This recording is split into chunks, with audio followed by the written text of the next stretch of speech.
So what we've been doing today is enacting in principle the flat earth trials that occurred on the Bedford Level in the 19th century. It's basically this great straight transect through the landscape, and it's because it's straight and it's flat that this area has attracted quite a lot of hard science, but also odd alternative science like the flat earth trials.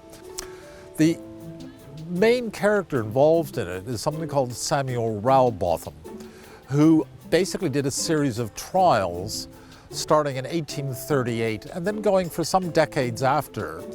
It was one of these odd sort of excursions in alternative science, claiming to prove that the world was flat. He did this by various forms of what he considered scientific demonstration. One was a series of flags on floats over a distance of 6 miles using a handheld telescope, saying he couldn't see any curvature of the Earth. Other techniques was to use a telescope for the relative height of skaters over a distance of 6 miles. We've reconstructed to some extent the trials that he did with flags. What he missed in all that was issues of the refraction of light, like mirages in the desert. I think, and sincerely have to doubt that given the telescopes that were probably available to Samuel Rowbotham, he could accurately measure over 6 miles. That's a big distance for a handheld telescope. One of his followers, John Hemden, then in 1870 staked a public wager that he could prove the world was flat.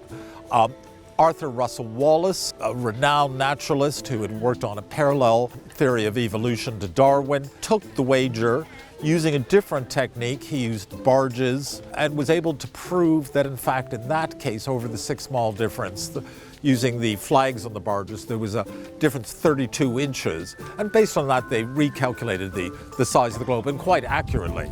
That should have been the end of the story, but Hemden didn't accept the results. They ended up in litigation to each other, and Hemden ended up in prison for libel. Right at the end of the 19th century, Henry Oldham of Cambridge recreated the flat earth trials one more time, convincingly demonstrating that Arthur Russell Wallace was correct in his calculations. So it's one of these crazy bits of pseudoscience versus hard science that goes on. In fact, the Flat Earth Society refounded itself in 2004 and today has 500 signed up members.